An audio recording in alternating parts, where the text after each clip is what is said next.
through.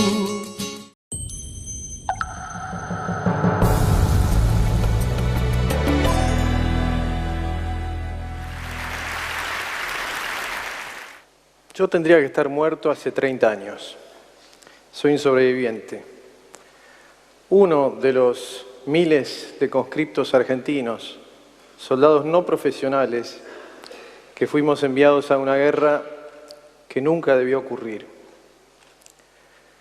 Pasé 60 días sobreviviendo en un pozo congelado en condiciones infrahumanas, junto a mi compañero Roberto, sin alimentación sólida, y perdí 20 kilos de peso corporal.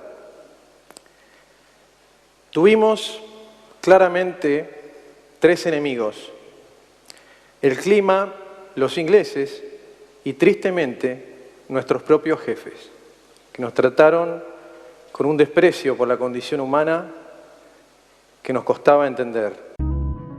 A horas de cumplirse un nuevo aniversario de la Operación Rosario, por la cual el 2 de abril de 1982 el gobierno militar argentino gritaba que había recuperado las Malvinas. Vinculado con Malvinas, hoy en Desde el Puente, vamos a empezar a compartir una historia de vida grandiosa, una historia de una persona que tiene vínculo con Oriente, pero que trasciende a nuestro pueblo. Desde Venado Tuerto, Santa Fe, Miguel Savage nos va a contar en primera persona la crudeza de la guerra, pero sobre todo nos va a dejar numerosas enseñanzas de vida y hermosas historias, contadas con la tranquilidad de alguien que fue obligado a ir a una guerra suicida, que no olvida a sus compañeros caídos en el frente de batalla, a su madre, que en cierta forma también fue víctima de la guerra, pero que a pesar de esto, con el paso del tiempo, fue logrando sanar sus heridas, y a medida que esas heridas sanan, trata de dejar mensajes conciliadores y asegura que siempre hay que interponer el diálogo a la violencia,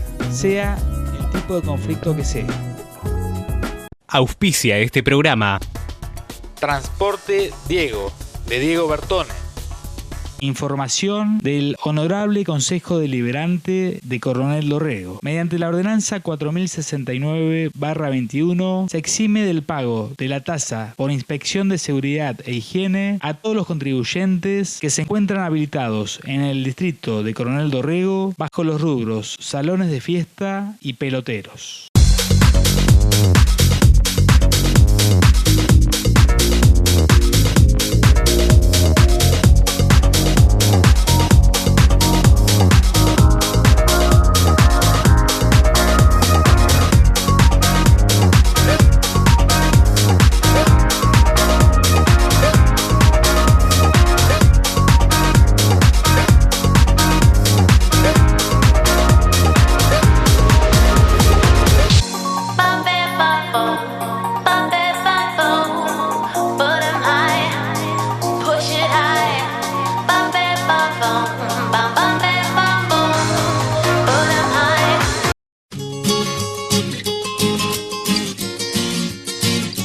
Como siempre hacemos en nuestros programas, hoy vamos a tender un puente entre el pasado y el presente, tratando de sumar, de dejar enseñanzas, y esta vez lo vamos a hacer de la mano de Miguel Savage, quien en 1982 era un conscripto que vivía en Adrogué, que como dijimos, hoy vive en Venado Tuerto, Santa Fe, pero que tiene un vínculo fuerte con nuestro pueblo, ya que es primo de nuestra vecina Maggie Savage. Más allá del vínculo, la historia de Miguel está inscripta en una de las páginas más tristes de la historia de nuestro país, como fue la Guerra de Malvinas. Una guerra que en 72 días dejó más de 1000 muertos entre argentinos y británicos, y que posteriormente, especialmente del lado argentino, provocó cientos de suicidios.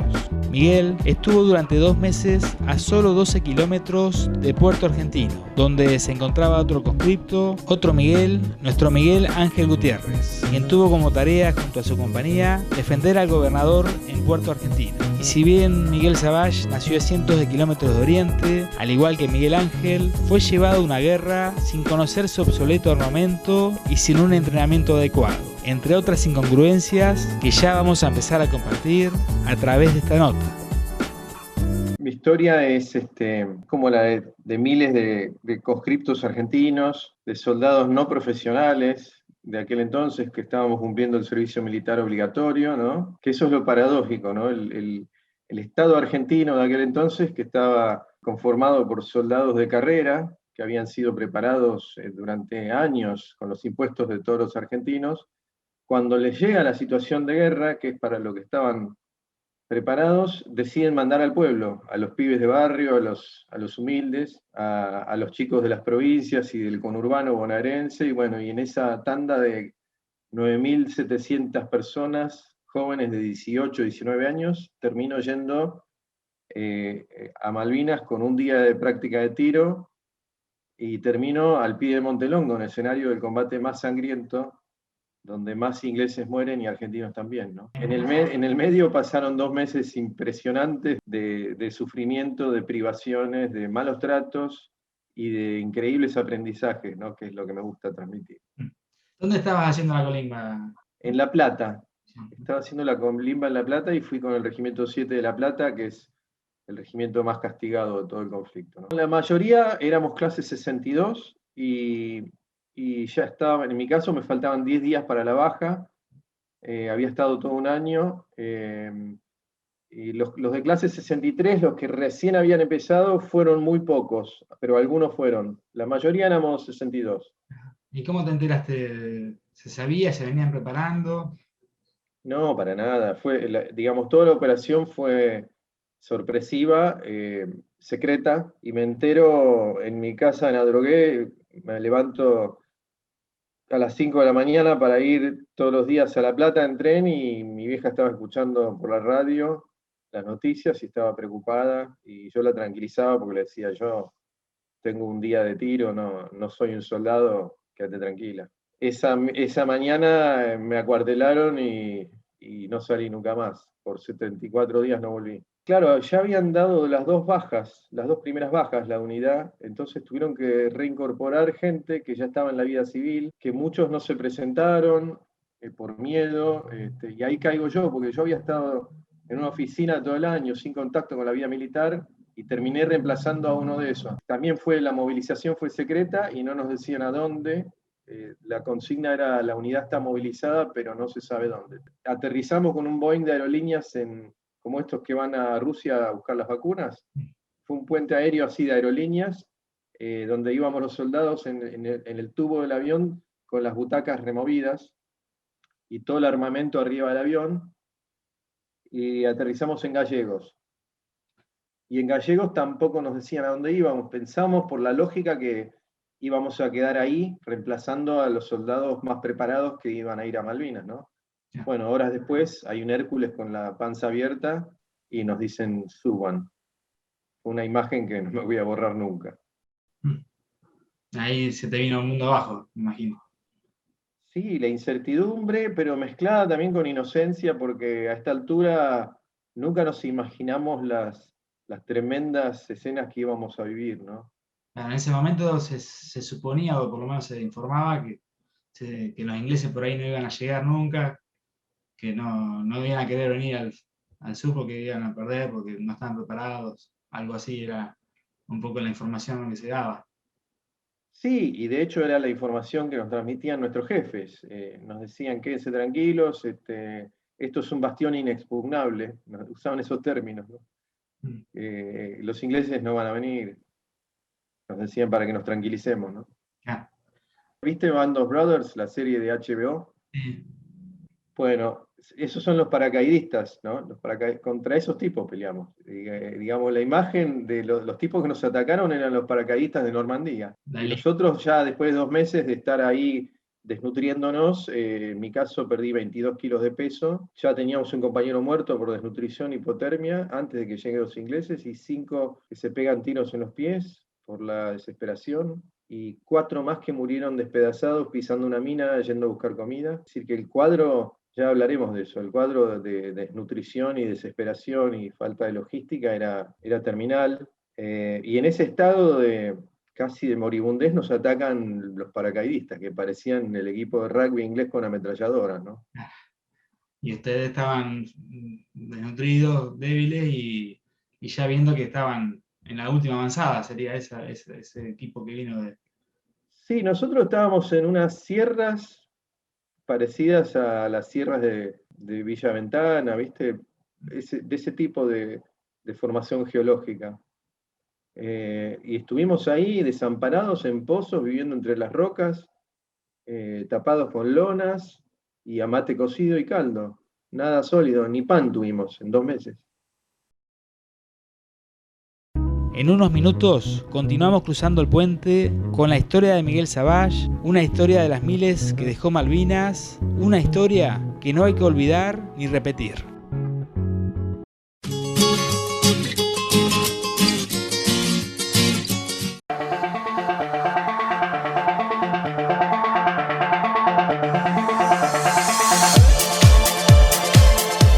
Otra fiesta de la pesca en Marisol, 24º concurso del Oriente Fútbol Club a la Variada del Mar, 11 de abril de 10 a 16 horas. 1,5 millones de pesos de premios. Para el ganador, medio millón de pesos. Segundo premio, 170.000. Primer premio Corvina, 200.000 pesos. También premios para damas, socios y cadetes. Se sortearán 150.000 pesos por inscripciones anticipadas hasta el 5 de abril.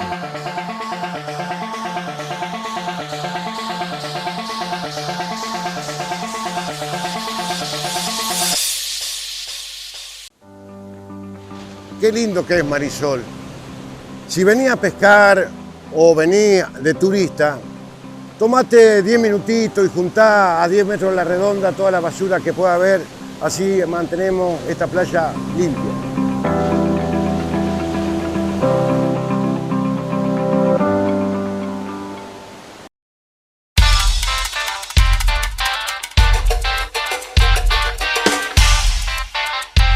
Todo lo que necesita un buen pescador lo encuentra en Punto Pesca. Punto Pesca lo espera en Brasil y Tucumán, Marisol. Teléfono 02983 44 42 19.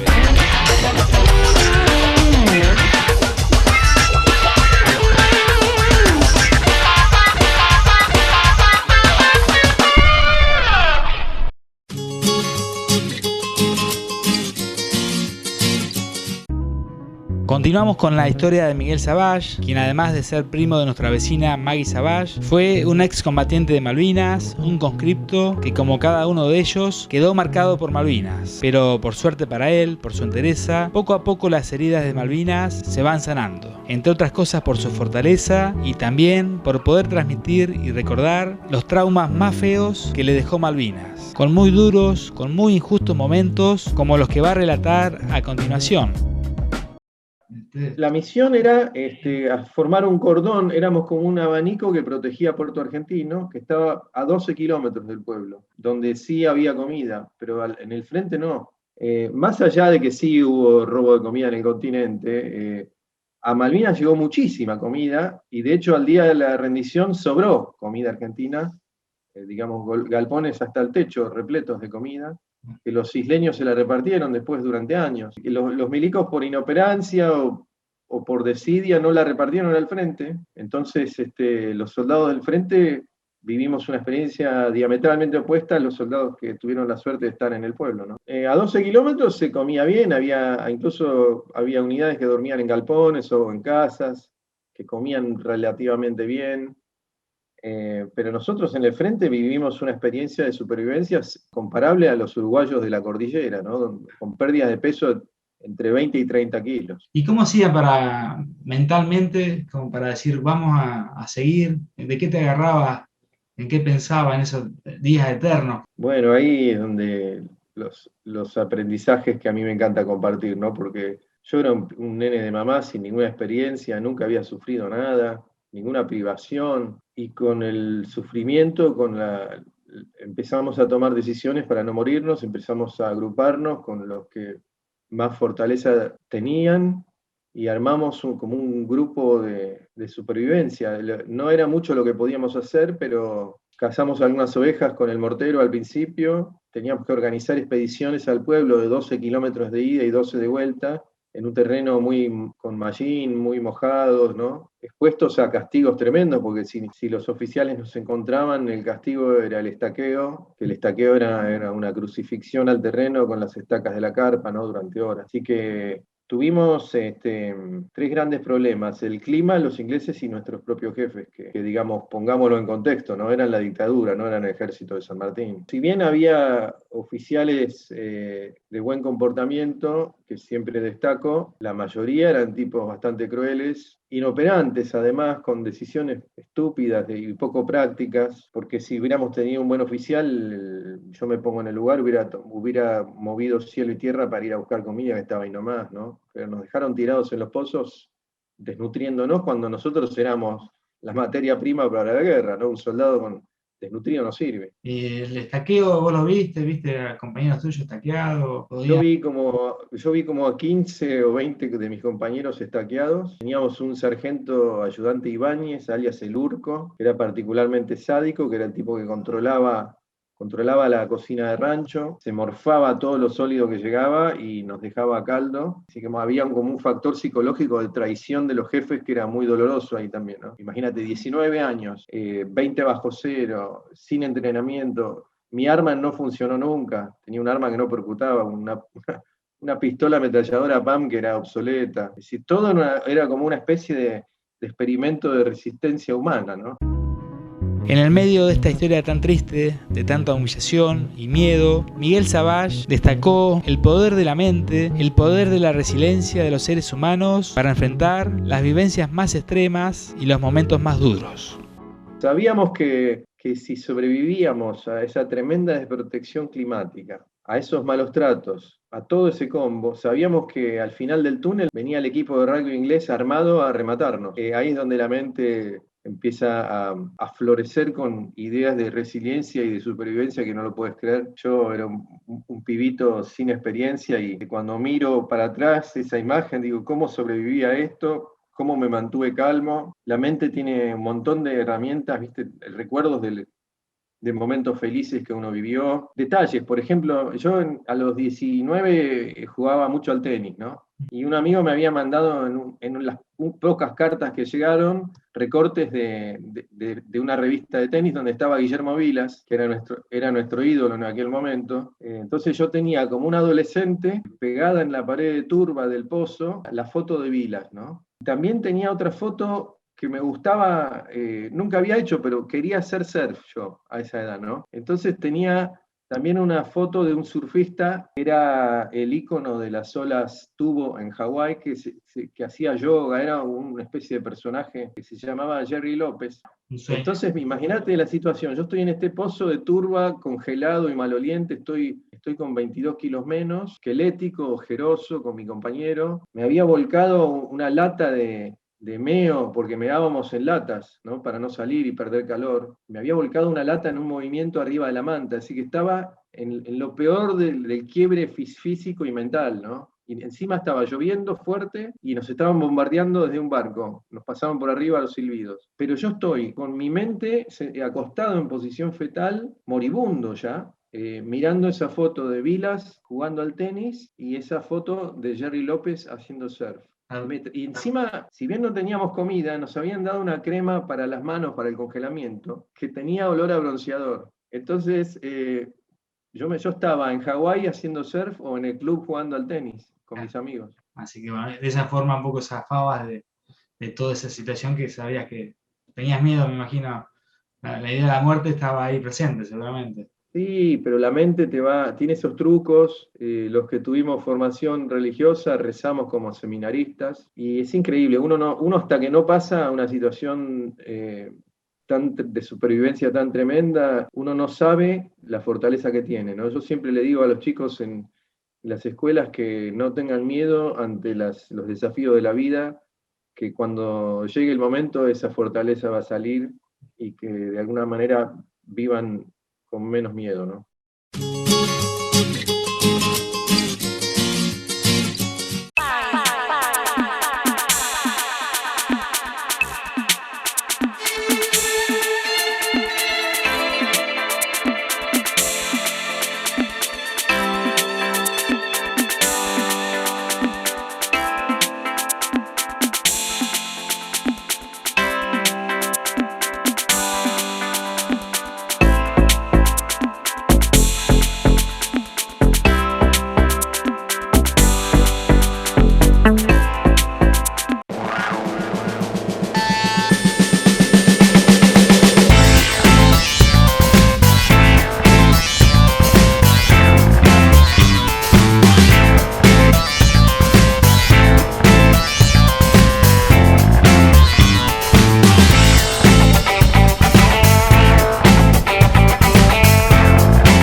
Quando ela bate com a bunda no chão, quando ela mexe com a bunda no chão, quando ela joga com a bunda no chão, quando ela sarra e o bumbum no chão, chão, chão, chão, chão. Quando ela bate com a bunda no chão, quando ela mexe com o bumbum no chão, quando ela joga seu bumbum no chão, chão, chão, chão, chão.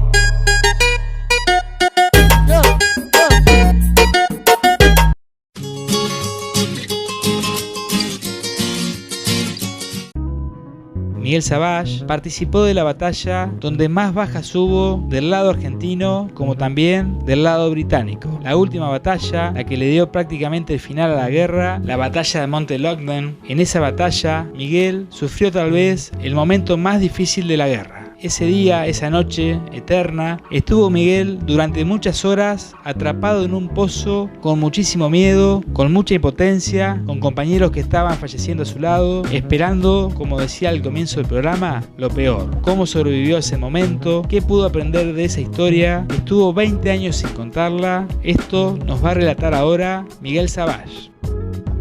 Miguel, y en la batalla, sé que estuviste en la batalla final, la batalla más cruenta, que no sé si era la misma que estaba hablando recién, o hubo varias, pero bueno, la de Monte de London fue la batalla final, ¿no? Sí, nosotros estábamos ahí en la base, atacaron a la cima, donde estaba la compañía B, nuestros compañeros, por sorpresa, tipo 9:30 de la noche, la noche del 11 al 12 de junio. Duró toda la noche y hasta la madrugada, ¿no? Nos despertamos con una explosión porque un inglés pisó una mina nuestra y eso nos dio un poco de tiempo para prepararnos, si no hubiera sido más sangriento todavía. Y empezamos a escuchar gritos en castellano y en inglés y el tableteo de ametralladoras y bueno, cuando el cielo estaba totalmente despejado, había luna llena, era tremendamente fría la noche. Había una helada cojuda que se veía, digamos, con la helada, la luna llena, la quietud del aire, se escuchaba y se percibía todo como si fuera de día. A esto hay que agregarle un espectáculo como de cine, de la munición trazante que teníamos nosotros y ellos, que es el anillo de fósforo que lleva la munición del FAL, que hace como una trayectoria roja de 1000 metros, como una cañita voladora, ¿no? Entonces, el teniente tiró una bengala, viste, como esas náuticas con paracaídas para también iluminar. Entonces la imagen era la bengala cayendo muy lentamente sobre el campo, los gritos y la munición trazante cruzándose en un espectáculo impresionante. Nos quedamos como absortos mirando eso, ¿no? Y después nos agarraron, cuando estaba aclarando, nos atraparon en los pozos con munición de morteros, morteros ingleses, morteros argentinos que dieron vuelta, toda una batería de cañones 105 con retroceso que son tremendos, y hasta un barco, el Avenger, que también le dieron las coordenadas y nos tiraba, que era como, viste, como un terremoto, como una lluvia de meteoritos. Así estábamos en un pozo la mañana del 12 de junio. Estuvimos 8 horas atrapados en ese pozo, que el pozo temblaba, los cachos de esquirla se incrustaban en el barro y salía vapor. Teníamos mi compañero paralizado, la cintura para abajo, otro muerto afuera. Yo rezando desesperado el rosario. No, fue... Durante años, esta mañana me costó contarla porque me traumaba enormemente, ¿no? Recién, después de muchos años, puedo hablar. Yo no hablé durante 20 años por el trauma. Yo había tapado esa historia totalmente y nunca había soñado con Malvinas. Y mi primer pesadilla fue 20 años después, en el 2001. Mirá vos. En el 2001 yo tenía un negocio de artículos rurales en mi ciudad, en Venado Tuerto, Santa Fe, y estoy como millones de argentinos fundiéndome, y eso me hace bajar las defensas. Tengo mi primer pesadilla, sueño esta mañana, rezando, desesperado, yéndome de este mundo, despidiéndome, y en esa instancia, dentro de la pesadilla, me suena el celular del gerente del banco, que me dice: te estoy cerrando la cuenta, en 2001. Y ahí apareció en tu vida otra vez Malvinas. Ahí arranca, claro, ahí arranca un alucinante camino sanador que fue primero pedir ayuda psicológica, darme cuenta de que solo no puedo, después tímidamente empezar a hablar. En 2010 escribí mi libro, que lo puse gratis online, entendiendo que la historia me trasciende de todos los argentinos. Vos sobreviviste, pero al lado tuyo murió gente. Claro que sí, mucha gente. Muchos chicos como yo que por eso los vi morir. Me salvé milagrosamente y por eso siento una gran responsabilidad en recordar cada uno de sus nombres, de contarle a la sociedad quiénes fueron esos chicos. De hecho, nunca fui a un acto del 2 de abril oficial en ningún lugar del país, digamos, porque se mezcla todo, ¿no? Esa tradición de los jefes, que todo era en nombre de Dios y la patria, digamos, en mi cabeza quedó como una herida muy grande ahí, ¿no? Yo rescato la valentía y la iniciativa de ese grupo de colimbas civiles ahí. Eso es lo que me encanta contar, porque ese grupo de colimbas refleja la resiliencia que puede tener el pueblo argentino, que a veces, viste que a veces no los tenemos en cuenta, que los argentinos no servimos. Bueno, los ingleses después nos elogiaron en el barco. Yo fui traductor en el barco al regreso y los ingleses nos elogiaron por habernos quedado. De esta manera cruzamos por primera vez el puente con Miguel Savage, un colimba muy especial de Malvinas, que no solo es primo de nuestra vecina Maggie Savage, sino que es una persona que supo sanar tras semejantes experiencias de traición, de miedo, de destrucción. En esta primera parte de la nota nos quedamos con la palabra resiliencia, con el reconocimiento especial a los colimbas y con el elogio de los ingleses a los chicos de Malvinas. La semana próxima completaremos la nota con Miguel, quien, como contó en su libro digital llamado Malvinas, Viaje al Pasado, aprendió mucho más y tuvo experiencias mucho más ricas luego de la guerra que durante la propia contienda bélica. Esas historias, esos aprendizajes, lo vamos a dejar para la próxima semana. Pero bueno, antes, como lo hacemos cada vez que podemos, saludamos a nuestros colimbas, a Miguel Ángel Gutiérrez, que fue el único que llegó a pisar Malvinas, a su familia, a los conscriptos que quedaron a un paso de las islas, pero que, al igual que sus familias, sufrieron la incertidumbre de estar a un paso de una guerra. También, por supuesto, saludamos a los vecinos copetonenses, Blas Fernández y José Andersen, a quienes ya entrevistamos y también conocimos y acompañamos con sus historias.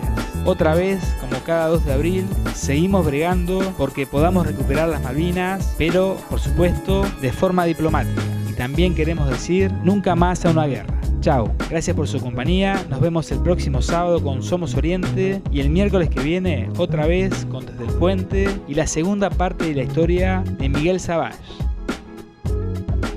Auspició este programa Transporte Diego, de Diego Bertone.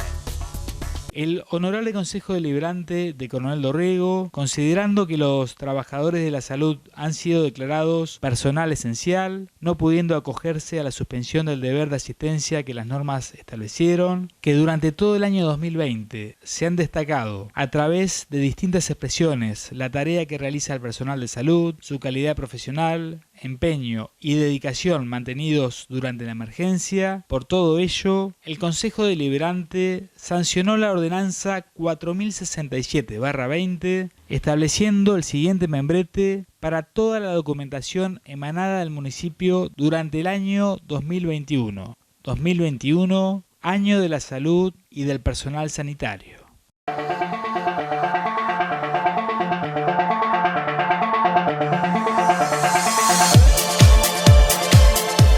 Otra fiesta de la pesca Marisol, 24º concurso del Oriente Fútbol Club a la Variada del Mar, 11 de abril de 10 a 16 horas. 1,5 millones de pesos de premios. Para el ganador, medio millón de pesos. Segundo premio, 170.000. Primer premio Corvina, 200.000 pesos.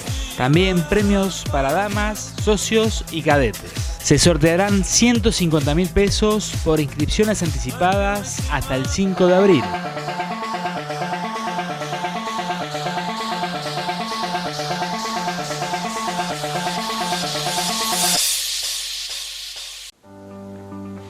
Qué lindo que es Marisol. Si venía a pescar o venís de turista, tomate 10 minutitos y juntá a 10 metros de la redonda toda la basura que pueda haber, así mantenemos esta playa limpia.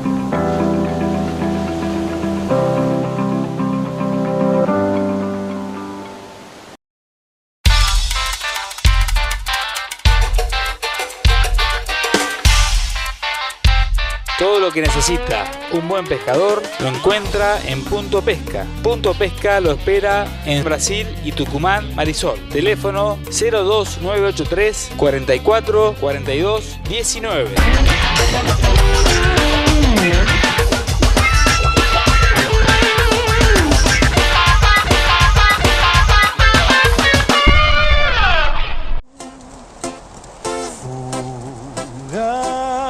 Pasa la vida junto a ti y a ti, a quien más quiero, amado amor, amor.